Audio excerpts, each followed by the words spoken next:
Hello charm, स्वागत है आपका आज की इस वीडियो में। और आज हम करने वाले हैं कंज्यूमर इक्विलिब्रियम, जो कि क्लास 11 का बहुत ही इंपॉर्टेंट कंसेप्ट है।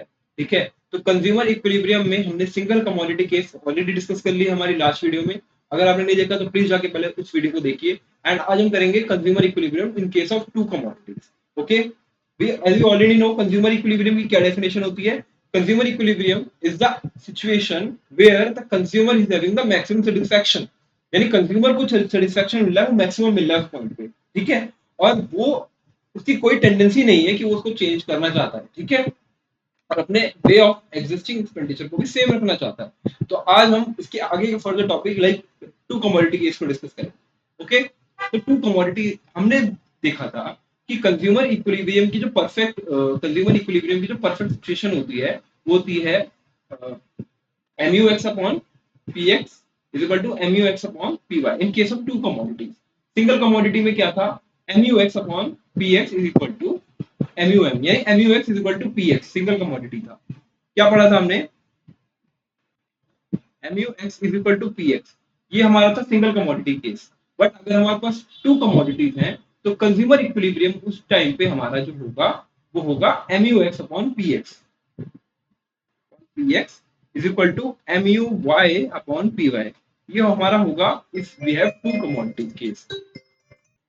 और ऐसा क्यों है कि हमारे पास दो कमोडिटीज के हम केस का डिस्कस करना पड़े। बिकॉज बिकॉज रियल लाइफ के अंदर नॉर्मली जो कंज्यूमर होता है उसके पास एक से ज्यादा कमोडिटीज होती है। ठीक है, और उसको हम कहेंगे, उस सिचुएशन हम कहेंगे law of equi marginal utility. और वो जो है वो हेल्प करेगा हमें इन ऑप्टिमम एलोकेशन ऑफ इनकम, कि हम किस तरीके से उसको अपनी इनकम को ऑप्टिमम इनकम को यूटिलाइज कर सकते हैं। तो क्या कॉन्सेप्ट है, law of equi marginal and utility. It helps in optimum utilization of income.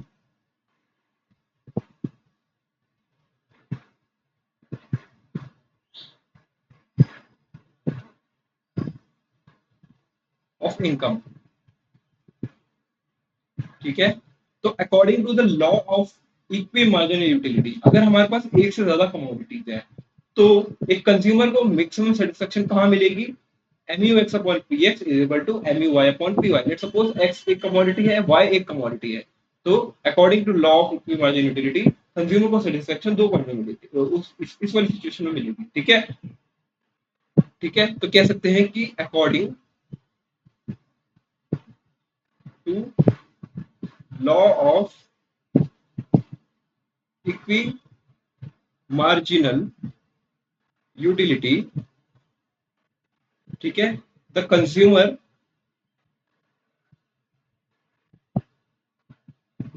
Gate maximum satisfaction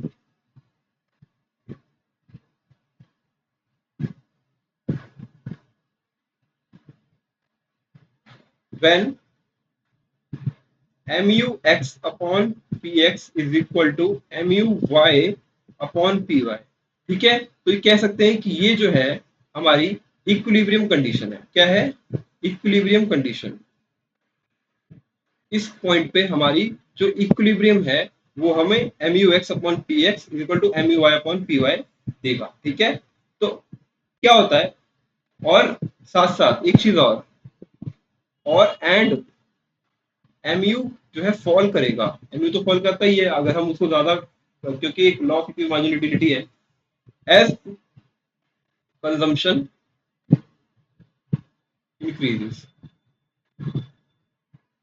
ठीक है, अगर कंजम्पशन इंक्रीज करेगी तो mu जो है फॉल करेगा। और इक्विलिब्रियम कंडीशन होती है टू कमोडिटीज केस में ये वाली। ठीक है, ठीक है, लेकिन क्या होता है कभी कभी कुछ प्रॉब्लम्स आती है, तो वो हम डिस्कस करेंगे टू कमोडिटी केस में।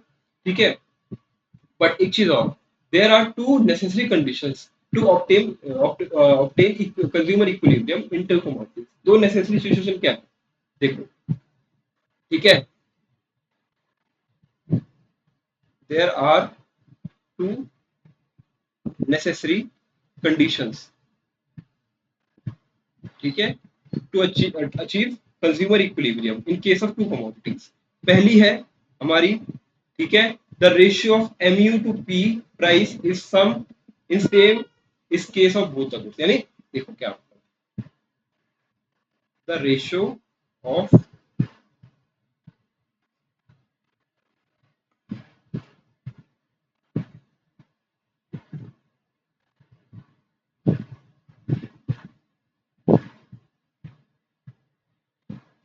तो the ratio of mu to price is same in case of both the goods, that is mu x upon p x is equal to mu m, यानी marginal utility of money, and mu y upon P Y is equal to mu m marginal utility of money, क्योंकि दोनों के लिए marginal utility of money तो same रहेगा।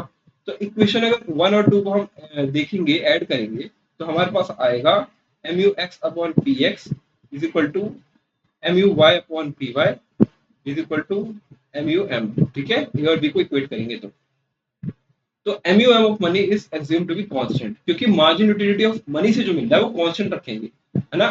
पैसे से जो हमें मार्जिन यूटिलिटी मिलती है इसको कांस्टेंट रखते हैं, ये चीज मैंने आपको पहले भी बताई थी। और दूसरा चीज है कि mu फॉल करेगा एज कंजम्पशन इंक्रीजेस। ठीक है, mu fall as consumption increases.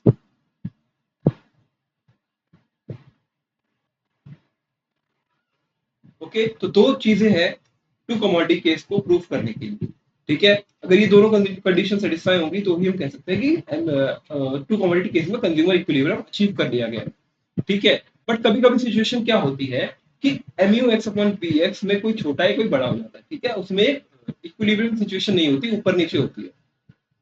तो उस केस में हमें क्या फॉलो करना है हम वो अब देखेंगे। ठीक है, वो देखेंगे। ओके राइट, पहली सिचुएशन मान लो ये हमारी है equilibrium condition.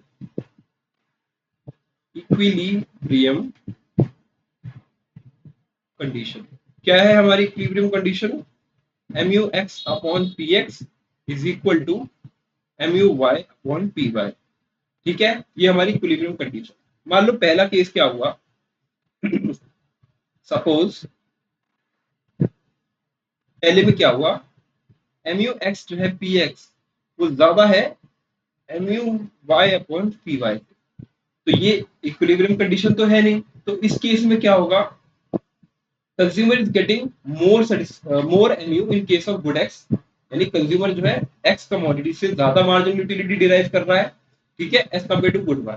Also he will buy more of x because he is driving more satisfaction. अगर हमें किसी चीज से ज्यादा सेटिस्फैक्शन मिल रही है तो हम उसको ज्यादा कंज्यूम करेंगे, ज्यादा परचेज करेंगे कि नहीं। तो वही कंज्यूमर क्या करेगा, एक्स को ज्यादा बाय करने लगेगा। और जैसे जैसे हम किसी कमोडिटी का कंजम्पशन बढ़ाएंगे तो क्या होता है, साथ साथ उसका एमयू जो है वो फॉल करने लगता है, वो हमने एजम्पशन में भी लिया है। तो मार्जिन यूटिलिटी फॉल करने लगेगा और कंज्यूमर जो है जैसे जैसे मार्जिन यूटिलिटी फॉल करेगा कंज्यूमर बैक आने लगेगा एक्स को अपने क्या कहते हैं इक्विलिब्रियम की तरफ, और कंटिन्यू टू जब तक एक्स बाय करेगा till the time mu x upon px is equal to mu y upon py, क्योंकि वो क्या कहते हैं एमयू कम हो रहा है तो वो उतना ही बाय करेगा जब तक हम कंडीशन में नहीं आते जहां पे हमारा margin utility of X is equal to margin utility of Y, यानी कंज्यूमर की सिचुएशन डिराइव होती है। तो क्या होगा, पहली सिचुएशन अगर ये सिचुएशन है तो पहला पॉइंट ये है कि बस सेकंड, ठीक है, consumer is getting more MU in case of good X as compared to good Y. ठीक है, तो क्या करेगा, जब मोर एमयू मिल रहा है तो he will buy more of X and less of Y. But क्या होगा, according to law of equi marginal utility, इस लॉ के हिसाब से mu will mu of x will fall as consumer buy more of x, और जैसे जैसे वो बाय करेगा मोर ऑफ एक्स mu फॉल करता रहेगा और इतना बाय कर लेगा कि mu इस लेवल पे आ जाएगा जहां पे वो वहां पे वो the consumer will continue to buy x till, जब तक करेगा जब तक mu x upon P X जो है वो इक्वल ना आ जाए mu y upon P Y के, और ये हमारी इक्विलिब्रियम कंडीशन आ जाएगी। ठीक है, तो ये आपको लिखना है तो आप लिख सकते हो। ठीक है, प्रॉपर पूरा। सेकंड सिचुएशन क्या होगी? सेकंड सिचुएशन होगी कि suppose mu x upon P X जो है छोटा है mu y upon P Y is less than, तो इसके केस में क्या होगा? जो भी चीजें x के लिए हुई थी सेम जो है अब y के लिए होगी। ठीक है, जो भी चीजें x के लिए होती वो चीजें y के लिए होगी। तो क्या है, जो है कंज्यूमर जो है is getting more mu from y as compare to x। तो क्या करेगा, वो ज्यादा बाय करेगा y को। he will continue to buy more, he will buy more of y, है ना, एज कंपेयर टू x। ठीक है, विद टाइम क्या होगा, mu of y will fall as consumer continue to buy y, as consumer continue to buy y। ठीक है, और जब mu फॉल करा, और वो कब तक करता रहेगा, the consumer will continue to buy y till the time the consumer will continue to buy y till, कब तक करेगा, जब तक mu x upon P X is equal नहीं आ जाए mu y upon P Y. देखो ये mu x upon P X mu y upon P Y का क्या मीनिंग है, यानी कितना प्राइस खर्च करने पे, अगर हम एक यूनिट ऑफ ज्यादा कमोडिटी खर्च कर यूज कर रहे हैं और प्राइस पे कर रहे हैं इतना, तो उससे हमें इतनी यूटिलिटी मिल रही है, और सेम बाय के साथ भी यही है। ठीक है, तो यहाँ पे क्या हुआ, इस सिचुएशन में क्या हुआ कि पहले तो एक्स की जो मार्जिन यूटिलिटी थी वो वाई से ज्यादा थी, तो उस केस में क्या हुआ कि हम ज्यादा एक्स को बाय करेंगे क्योंकि वहां से हमें ज्यादा सेटिस्फेक्शन मिलेगी। बट टाइम के साथ कोई भी चीज हम ज्यादा कंज्यूम करेंगे तो यूटिलिटी उसकी धीरे धीरे कम होने लगेगी, और यूटिलिटी कम होगी तो वापस हो चुका है इक्विलिब्रियम कंडीशन में पर्सन आ जाएगा। और सेम केस विद वाई। ठीक है, तो सो कह सकते हैं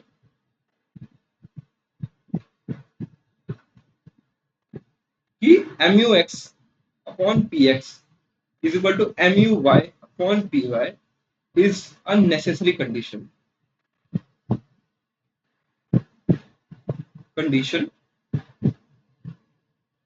for equilibrium to exist।